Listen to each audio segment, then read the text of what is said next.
Good afternoon. Welcome back to another team news stream for Game Week 5. Obviously, we had the international break, so we've been away for a week, but we are back in full swing as well. There's a lot of news to go through. Neale, how are you coping right now? Struggling, Andy. Yeah. Got RSI from all the flags I'm adding in the fantasy football scale database. So, yeah, as people have probably seen by now, it's been a hectic afternoon. Press conferences with a number of sort of key fantasy assets as well. So we'll dive straight in. I guess we're starting with Man City. Yeah, let's start off with that. I mean, it's a bit of an instant reaction for us because we've only got the news in the last hour or so.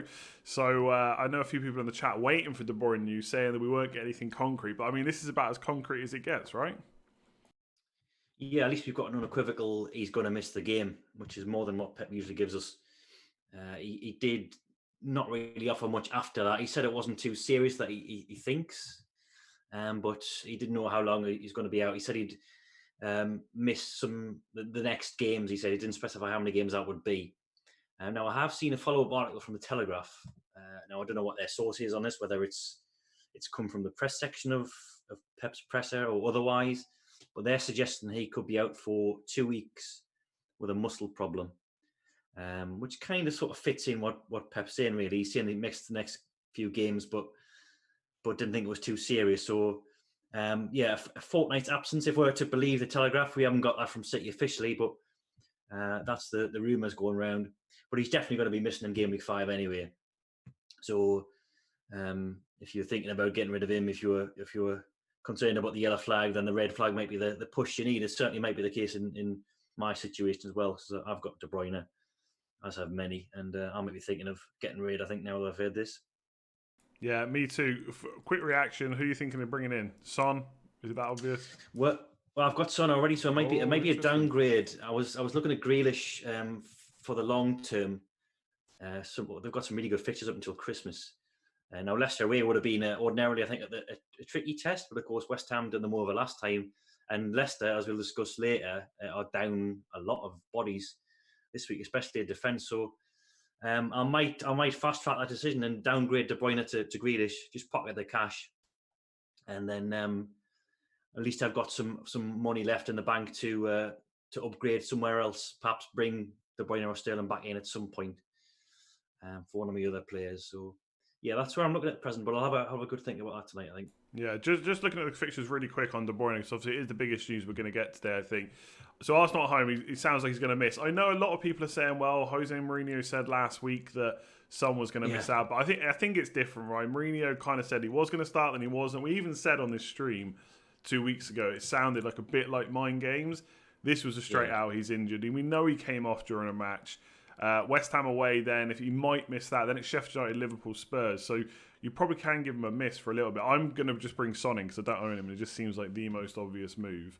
But yeah, there's plenty of options. Double up on Liverpool might be nice. Maybe not this week, but from Game Week 6, that could be decent as well. So lots of options, but it does look like he's out. Could be back in Game Week 6, but that's a kind of risk you'll have to weigh up for yourselves. Let's just go straight to Leicester again. There's no other Man City news, right? I mean, that is the big... Jesus is still out for a while. Yeah, Jesus is still out for a little while. He's got a leg problem, and Guardiola says we're going to be very careful with him. We're not going to rush him back, otherwise we'll lose him for a longer period. Now, Aguero is back in training. We didn't get an answer from Pep as to whether he'd be ready to feature this weekend, but he's trained for the last 4 or 5 days. City themselves on their website say that he's not going to feature against Arsenal, and I guess that would be my reading of it as well, that he's been on for so long. And then to be just back in training, you wouldn't want to be losing him for a longer period either. Now, perhaps he's fit enough for a squad place, but I think the start after it's been sort of 4 months, has it, since he last played? So it'd be a bit of a tall order, but maybe we'll hear more of that later on in this evening from the embargoed section. Not a word on Sterling, unfortunately, because I know he was flagged as well in FPL.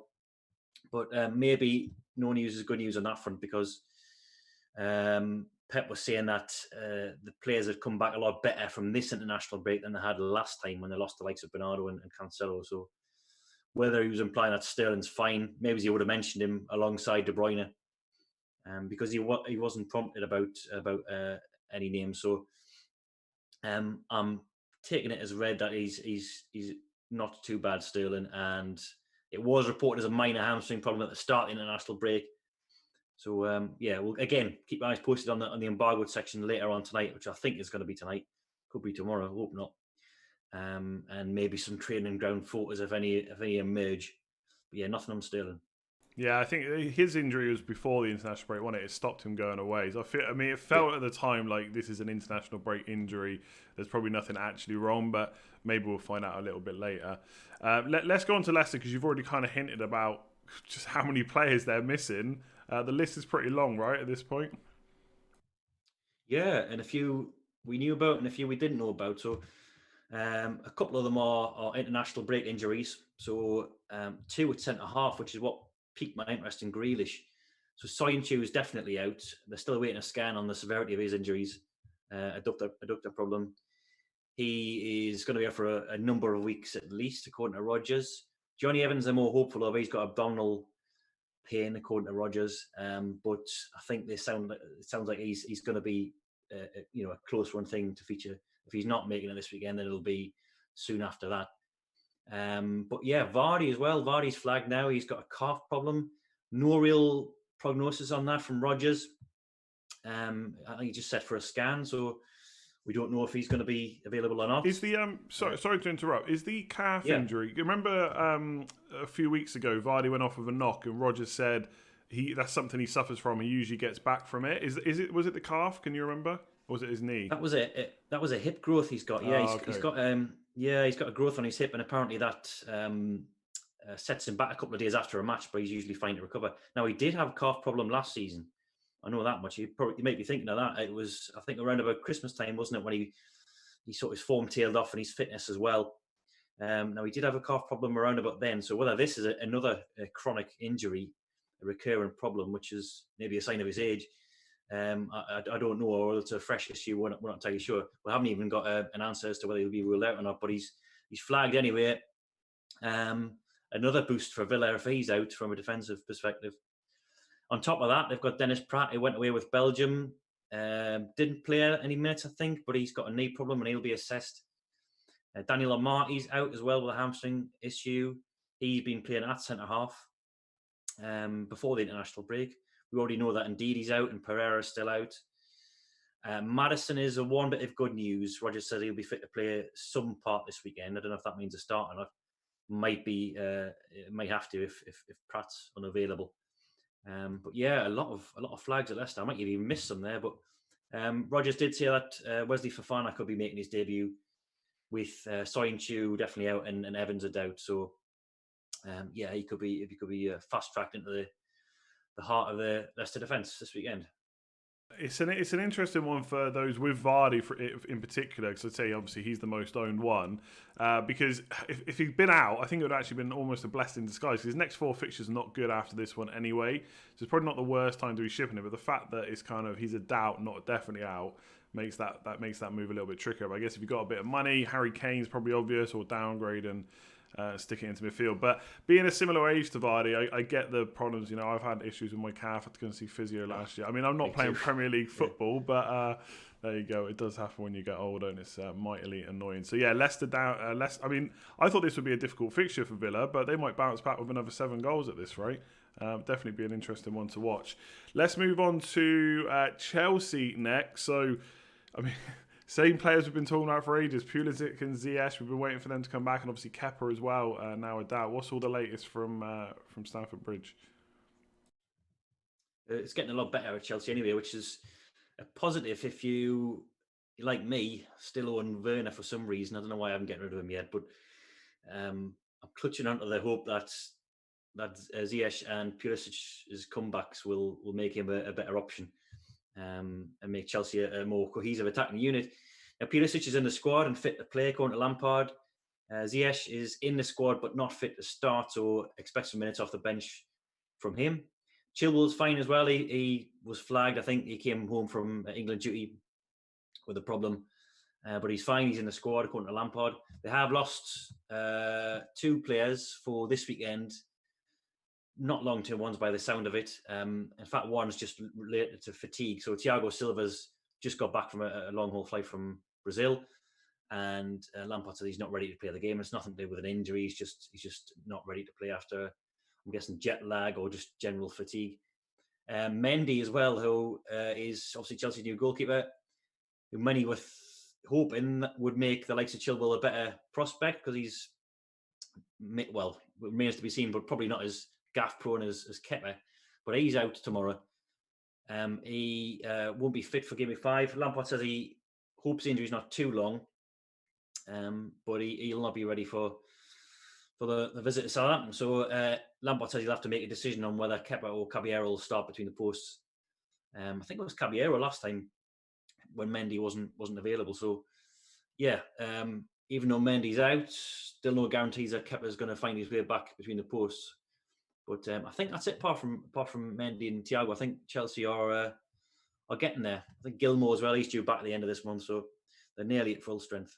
Yeah, it's absolute carnage this week though, because a lot of people have already brought Chilwell in. He almost missed out, and obviously a lot of the reason for getting him, like you said, was because Kepa wasn't there anymore, and now there's a chance that he does start. So this international break, I mean, we all always know there's a risk to making early transfers and stuff, but I mean, we've been heavily punished this week, I think. Yeah.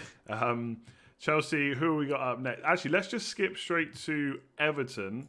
A little bit selfish on my part. So I kind of heard that he said he's got no new injury news, but obviously he had a lot of injuries. So is he saying that everyone's fit now, or just there's no additional ones from last week? He's seeing no injury news from the returning internationals. So Digne and Mina were both flagged from midweek. Both seemed to pick up injuries, but Ancelotti's name-checked Mina already in the press conference and said he's definitely available. We're assuming by his words also Digne is going to be fine as well, because he says that they've all come back in good condition and all available for tomorrow. So we're assuming that means Digne is fine, and he did limp off looking fairly uncomfortable for France. So that's good news. There were previous comments earlier in the international break about Alan, Andre Gomez, and Coleman. They've all trained this week, so again, expecting them to be fine. There was a slight disclaimer at the end towards the end of the press conference. Even though he'd said that there were no new injuries, he did cite the fact that some of his players, namely Mina and James Rodriguez, had a long distance flight back from South America because of World Cup qualifying duty. So he did. This is his quote. He said maybe they are a little bit tired, so this could be a consideration when choosing the lineup, and also to see what happens during the game. Now, my reading of that is, I think, I know I'm not Ancelotti, but Rodriguez probably starts, but then maybe gets hooked later in the game if he's flagging, sort of 60, 70 minutes. The fact it's Liverpool just makes me think if there's any chance. I mean, I'm a bit biased because I own him, but that was my thinking before I heard this press conference. If there's any chance he can start against Liverpool, that Everton getting a win over Liverpool is always huge. But imagine getting it to go 5 wins out of 5 and also stopping Liverpool after they've just lost. I mean, it's a massive game, like even more so than normal. So I think if he's fit, I mean, maybe limited minutes like you say, but surely he's gonna start. Yeah, and they've not got really anyone to replace him. I know Sigurdsson is sort of a creative player, but you can't really compare the two in terms of output. And they haven't got European action next week. They haven't got a Carabao Cup, so they've got a decent recovery period beyond this. So yeah, unless he's seen something else in training to suggest otherwise, I hope and I would think that Rodriguez is going to start. Cool. Let's stick to Merseyside. Let's talk about Liverpool. Obviously, Mane missed the last game. Is he going to be fine for this one? He's done all his isolating and stuff, right? Yeah, he's been back in training. Same with Thiago as well. Henderson's been back after international duty. They have lost Naby Keita. Now, there wasn't a reason specified by Klopp or Liverpool. There were suggestions over the international period that he had to self-isolate because of a positive COVID test with Guinea, I think that's his nationality. But there's no official clarification on that. It's just that he's unavailable. But he won't feature either way. But I think otherwise they look all right. Again, with the caveat that something could happen between now and kickoff. But going off Klopp's comments this morning, I think it's just a long-term one. Oxlade-Chamberlain's out, but and Alisson as well. Of course, Alisson's. In case you were. I don't think we covered this last time because it was a late development injury, but he looks like he's out for 4 to 6 weeks. So Adrian between the posts. But yeah, Thiago, Mane, and Matip all back in training at Melwood, so we're thinking they should come into contention this weekend. Cool, yeah, like I said, but I'm really looking forward to this game. I think it's definitely the game of the weekend. There's so much riding on it, and I mean, obviously both managers want to win like they always would, but I just think it just means a bit more this time. I think so. Interested to see how it plays out. Hopefully end to end. I've got 5 players in this game, so I'm not looking for a boring 0-0 draw. That's for sure. Let's go on to Man United. So Harry Maguire is just not having a good time right now, and we know that Solskjaer is not necessarily always completely honest in press conferences, but he's talked about Maguire, right? He has, which again could fit with the narrative of him not being honest, because this would give him a good excuse to take him out the spotlight, out the firing line, and maybe blood Lindelof and Bailly, or play with a 3 at the back with Shaw. Who knows? But yeah, Maguire obviously he's not had the best of fortnights. Started with the Spurs game, and then the obviously England debacle, and even before then, his form was pretty iffy. But he's got a knock according to Solskjaer. I don't know when he sustained that. Maybe he picked that up when he was putting in that full-blooded tackle on the Danish player. But yeah, he's going to be assessed. Solskjaer said he wants to play and get himself out of this bad run of form, but I guess that does give him the option of maybe just taking him out of the firing line for a week, maybe bring him back in when the Champions League starts and then take it from there. But yeah, that was the only real injury news. I think Tuanzebe's back in training. We've had he talked about Alex Telles. I know he's been one of the many players who've been out in South America on international duty with Brazil, and he had another long distance flight back. Just got back in, but Solskjaer said he's definitely an option for the weekend. He's going to have a word with him today, see how he feels. It might still come too soon for him. I mean, they have got Shaw there. They've got Williams as well. Now, Shaw and Telles could play in the same team if it's a wing-back system. But yeah, I do wonder. He'll probably make the trip to Newcastle, but I do wonder if, given that he's just come back from international duty, he hasn't trained with his teammates, I think, until Thursday. Because I think he was signed during the international break. Yeah, I think they got the deal done like just before he flew off. I think it was something like that. I think they had to do it when they did, because otherwise he was going to fly off, obviously, to play for his country. So I mean, I don't think anyone's looking to bring Man United players in right now anyway. So it's probably not a big deal. No. But you could give him this game in Chelsea and see how he does. He's quite an exciting player, I think. But I don't know. Even I would need to see a massive improvement from Man United before I look to bring him in. But I do, like, as soon as he's fit, he's going to be in that team. I think ahead of Shaw. I think Shaw's just had so many chances at this point. It's just never really gone right for him. So yeah, I think that will happen sooner rather than later. I mean, playing Newcastle this week. Let's come on to your boys. St. Maximin punishing a lot of us last week. Any news from them? Yeah, getting better, I think. So we've seen a few players return to training during the international break. Lascelles being one of them. We've got a cluster of players. None of whom will be an interesting fantasy manager, but the likes of Longstaff, Clark and Dummett, they'll play in the under-23s for match fitness. So Maximum is flagged and was flagged. It remains to be seen if that is still the case before the deadline. But he's been had 2 weeks to recovery. He's not been in international duty. Signed a new contract when during the process as well, which I'm very pleased about.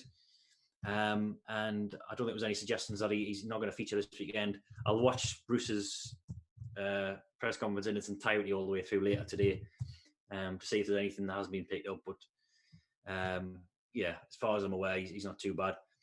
And I'm not sure there's any more from Newcastle. Let me just quickly check the team news tab. We did have Jamal Lewis come back from international duty with Northern Ireland a bit early, but apparently that was pre-planned, according to Bruce, so I don't think there's any concerns there. And yeah, I think that's pretty much it. Richie Dubravka, I should mention Dubravka, was, I think, sort of mooted for a return around about now, but he hasn't recovered as quickly as what they thought. No time frame on the return, but it looks like Darlow continuing between the posts for now. Not an option in FPL really at 5 million. I mean, he's done pretty well, to be honest. He's 20 saves. Lots of saves. Top of all goalkeepers. If you're playing Fan Team or Sky, though, he's a lot cheaper in those games. I think he was 4 million in Fan Team last I looked. And Sky, I think he's the second cheapest sort of starting goalkeeper. behind. Is it Martinez? I can't remember who it is. But yeah, both options in those two cheap games. And I think that's pretty much it. Yeah, a few other long-term ones and minor ones, but nothing that will concern fantasy managers really. Cool. Let's go through the others then. Who have we got next? Crystal Palace. Anything major there? Yeah, McCarthy's out. Probably good news for Brighton that if you want a Brighton asset because he's been one of the two central midfielders. Looked all right, I thought this season. So he's definitely out. Hennessy, the backup goalkeeper as well, they're assessing an injury. But they have got a cluster of players coming back. So we saw before the international break, the likes of Kale, Tompkins, and crucially, if you're a Mitchell owner, Van Arnold, all in training. Now, they weren't ready for game week 4. We'll see if they're ready for game week 5. They're obviously a lot closer. Where Mitchell's done enough to see off the senior positional rival. I suspect Van Arnold's still first choice. I mean, Mitchell's looked good, but I think he's looked green in certain situations. And I think maybe that seniority. I do wonder whether he'll be fast tracked straight back in. Again, I'll watch Hodgson's press conference later to see if there's any news on that. But there was nothing in the bulletin from Palace other than they've been in training over the international break. Same with Jeffrey Schlupp as well. He's joined back in. So yeah, I think we're probably living on borrowed time with Mitchell, unfortunately. Yeah, I feel like, kind of obviously the comparison is there with Wan-Bissaka, but I feel like Wan-Bissaka, he came in and pretty much made no mistakes for every single game he played. And Mitchell's been okay, but I don't know if he's been quite as good. And Van Arnold is obviously a bit. Who was the backup when Wan-Bissaka was there? I guess it was Ward, wasn't it? Van Arnold coming back. Yeah.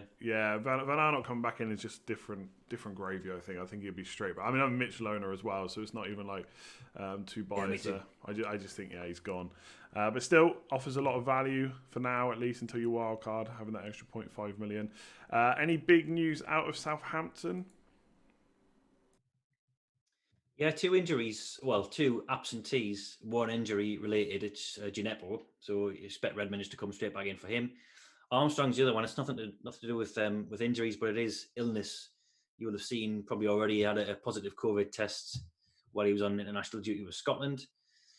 And I think his period isolation's up today. So I think he can theoretically return to the training ground. But Hasenhüttl said he's not going to be ready for Chelsea. So obviously you need a bit of a run up in terms of training time before you take the pitch. I think if he's just in like half a day before a Chelsea game, having isolated for 10 days at least, Hasenhüttl was pretty much ruling him out without unequivocally doing so. So yeah, he seemed to suggest that Walcott's got a very good chance of coming in and making his second starting debut following his loan move back. They have got Smallbone who can sort of play a little bit out of position there, but from what Hasenhüttl was saying, it did sound very much like he was hinting towards a Walcott start. But apart from that, I don't think they've got any injuries to concern themselves about. Ings didn't play much over the international break for England. I think he just had a few minutes towards the start, so nothing to worry about regarding him. Every single season, there's a period where everyone looks to get Zaha in. We've already had that. It's still coming with the fixtures. And, of course, there has to be a period where Walcott becomes an option. So I would love to see him start against Chelsea and get a goal because that will start off the bandwagon like nothing. So that'd be an interesting one to see. I'd like to see him do well there as well, going back to his early club. Let's talk about Fulham. I see a lot of people actually needing Reed to come on for them this week. And it looks like he's going to be missing out again, right? It does. Parker says, wrong Chelsea midfielder. Parker said that it comes too soon for him. I don't think it's too serious, but he's not going to feature here. And they're also missing Kenny Tete still, who was the right back they brought in, and they've been dealt a further blow. One of the centre halves that they recruited, whose name is lost me, Anderson, I think it is. He's got ankle ligament damage, so he's barely been in through the door, and he's already got an issue which is going to keep him out for a few weeks at the earliest. They do have Lamina back. I think apart from that, they're all fine. I think Parker was saying that Loftus-Cheek has settled in really well and comes into contention for this weekend. And another one, a bit like Walcott, we've kind of, and obviously different age groups and things like that, and hasn't got the history of Walcott, but he's been sort of on the cusp, hasn't he, for a few years, ever since that breakthrough season at Palace when he was the magic bean, as coined in Scout Circle. But He's never really sort of pushed on from then. We thought he might even have a few chances this season at Chelsea. And I think he started in game week 1, but just hasn't really looked at it. Maybe the move will in regular game time will sort of reinvigorate him. He could sort of prosper playing off Mitrovic. But yeah, I think very much one for low down the watch list. And as someone's said to me repeatedly through the international break, it's Fulham. I think that's probably all you need to know there. That is usually a good answer. How much is he actually? I can't even remember. 5.9. Okay, so one day still a lot, maybe. isn't it? The thing is, it's the same price as someone like Barkley, and if he plays like he did against Liverpool, it'd be tough not to go for him. Although again, Barkley's a bit like Walcott and Zaha, always an option at some point during the season, but it only lasts about a game week. So we'll have to see what happens there. Maybe it'll be different this year. Let's stick to newly promoted then. Let's go to Leeds. Not Bielsa. Hernandez, is he back yet? He is. He's fit. They've lost one centre half, Llorente, who hasn't played anyway. He's brought in over the summer. He's going to be missing another centre half. Cooper is touch and go. So they've got a few possible issues there at centre half, because if Cooper was absent, then they would have called on Llorente to come in. But if he's out as well, then that does bode well maybe for Wolves in that game. So yeah, I think there'll be a late fitness test on Cooper. They could bring in Pascal Struijk. I don't know how to pronounce that name, but yeah, I think he played in game. Yeah, played in game week 1, didn't he, against Liverpool? They've played with Neale at centre half before, I think, in the Championship as well. So that's a possibility. But he might be fine to feature. But yeah, Hernandez is fine. So I don't think Rodrigo or Roberts have really laid down a bit of a marker in his absence. So I would think he's probably going to come straight back in. Cool. One team I didn't actually mention because I didn't get an image for it, but definitely a team we should talk about is Spurs. Did you get to listen to that one? Yeah, I've seen that. Sorry, I haven't tweeted that out yet. I'll do this after the video's done. So Lo Celso and Tanganga are out. They were both withdrawals from their respective countries' national squads over the international break, and they haven't recovered. Didn't hear anything on BRUYNE, who was likewise an injury doubt. Dyer is a doubt. He withdrew from England duty, and I think is a maybe for West Ham, according to Mourinho. The big news, I suppose, is Gareth Bale. Now, we're always looking at after the October international break for his second debut, much like Walcott at Spurs, and Mourinho says he's probably going to be involved. Now, again, I don't know if that's going to be from the start. It might be a substitute appearance because he hasn't played in a long, long time. And it's not like the formula's broken at the moment. It could still be, Lucas, Kane, and Son as the front three with maybe Ndombele in behind, but gives him another great option to bring off the bench if he doesn't start. And I don't think it'll be before long before he is threatening a regular start down the flank or maybe in the middle. So yeah, that's something to watch this weekend. Kane's fine. I know there was some sort of rumours of him during the international break. He did end up playing for England, so maybe didn't look his best, but Mourinho said he's fine and he's gonna play against West Ham, so no concerns there. And cool. Son's had the international break off as well. He hasn't been away with South Korea, so yeah, it's like I sometimes I don't like transfer like this. It's almost too easy. De Bruyne is definitely out. Son has great fixtures. He's just scored 1 billion points. And he's not played over the break. It feels too easy and it's going to go completely wrong. Last time I did De Bruyne to Son, when De Bruyne was only out for 1 week, it went terribly wrong. So I'm a bit worried about that, but we'll see. Let's finish off with the rest. So Burnley up next, I think. Yeah, Burnley. This was yesterday. They faced the media yesterday. So Cork, me are still out. They've got Rodriguez back. He's expected to feature. Gudmundsson, yet again, another injury picked up on international duty, but the hopeful of his involvement, even if it's from the bench. Peacock Fowle, again, another injury out from the international break. I think Matthew Loughton's the other one who's ruled out, but I think almost as you were in terms of Burnley, with the exception of Rodriguez coming back. Brighton, I'm not sure if we've covered. They've got a few injuries actually. Connolly picked up a knock. While on duty with Ireland. Lamptey has been flagged ever since before the international break. Now, he has trained as of Thursday, and Potter says they're going to assess him, see how he reacts to that, see if he's fine to feature. Same with Davy Proper as well. He's yellow flagged. I think it's a similar case with him. He's been back in training, but they're going to see if there's a reaction.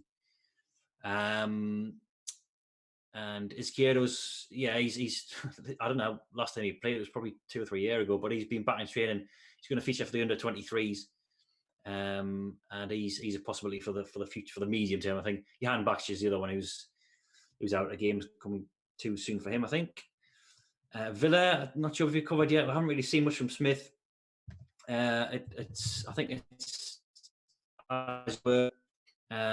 Wesley and Tom Heaton slowly edging their way back towards a recovery.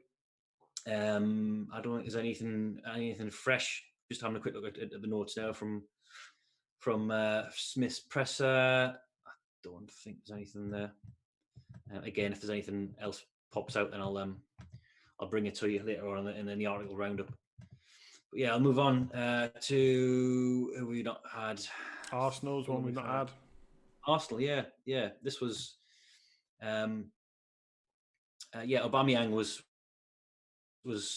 withdrawal from the Gabon squad at the beginning of the international break. Now he has trained since, so I don't think there's anything to worry about there. I think it was one of those international break injuries. I think he even trained like the day after he pulled out of the squad as well, so that was a bit suspect. Tierney, now he was ruled out by Scotland for 14 days because he'd have to self-isolate. I think it might be in the Armstrong diagnosis. So that was Armstrong. So he must have been in close contact with him, and he was instructed to self-isolate for 14 days. But they were in discussion with the relevant authorities, and I think there's going to be an update this afternoon. I've been promised that, apparently. So we'll see if he is available. Otherwise, he would have been out if he was serving a 14-day period of self-isolation. So we will see, because I think he was pretty miffed at the decision to have to isolate for a fortnight, because he apparently was taking precautions and didn't think he did come into contact. So we'll wait to hear on that. I think there's just some sort of longer term ones for Arsenal, the likes of sort of Chambers and Mari, Martinelli. I don't think there's anything new yet. We haven't actually had the bulletin from Arsenal, which they supply a separate medical bulletin from Arteta's press conference, so we might get that later in the day with news on Tierney. Scrolling down alphabetically, Sheffield United, another one actually who've had a player who was thought to be out this weekend because of self-isolation. That's John Egan. He was ruled out of a couple of island games because one of the island camp had been diagnosed with coronavirus, and he had to self-isolate. Again, I think while they were saying this morning that they're in dialogue with the authorities and they're hopeful of him being involved. So we'll wait to see there. They've got, while they didn't really elaborate on the injuries he got, he said have got some problems. We do know that a couple of players have withdrawn from the international squad. So Oliver Burke was one, Fleck as well, and McGoldrick. So they could be the injuries that Wilder's talking about. He did say prior to the international break that Brewster would feature in this. I know he's sort of the talk of the town at the moment, the 4.5 million striker who we hope is going to be a regular starter. Could be sort of season defining in FPL, really, if the sort of teams are shaped around that. So yeah, if McGoldrick and Burke are struggling, then that might swiftен his introduction into the first team.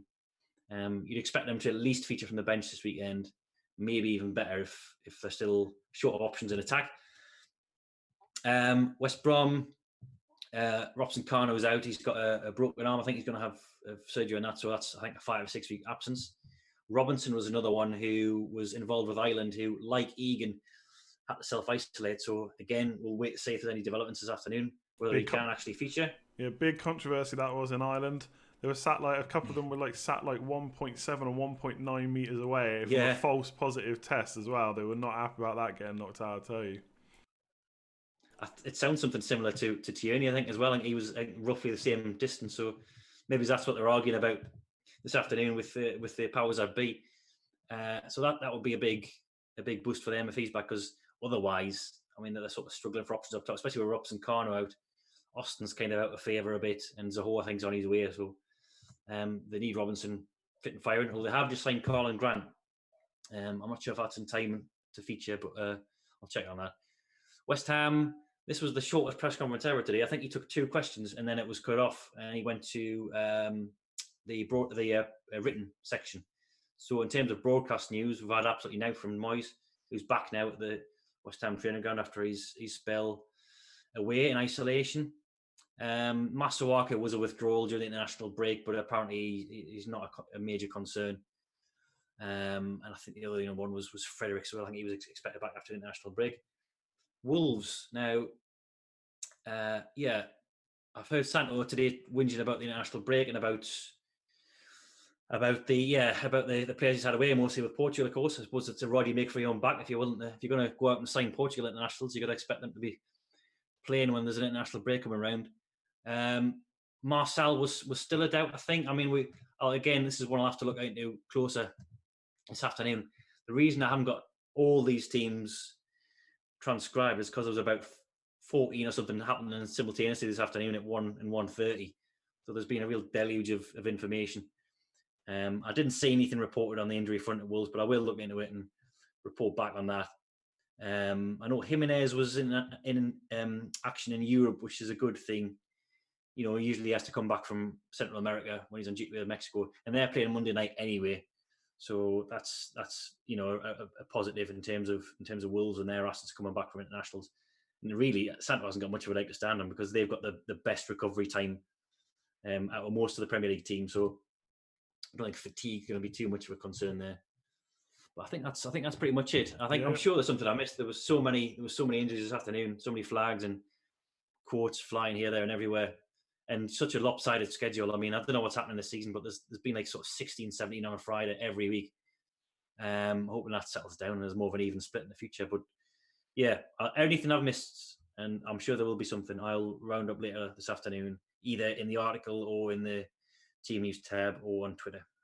Yeah, cool. You can obviously check that out. All the links for that are below. Yeah, I don't really get why the split in the press conference is like that, because the split in games is pretty much the same. Couple of games on Monday, fair enough, but over Saturday and Sunday, the split is exactly the same. So maybe that will chill out at some point, or maybe this is just another new normal when it comes to press conferences. So yeah, all that. If you did enjoy it, obviously give it a like. If you want to check out our members area as well, there's a link to that in the description below. You want to get all the stats and stuff. All the comparison tables, extra articles and things like that they are down there in the link in the description below. Nearly got that wrong. And subscribe if you're new around here. Neale, thanks as always for getting us all that news. Absolute carnage this week, but do appreciate it. Yeah. Cheers, Andy. Yeah, good luck, everybody.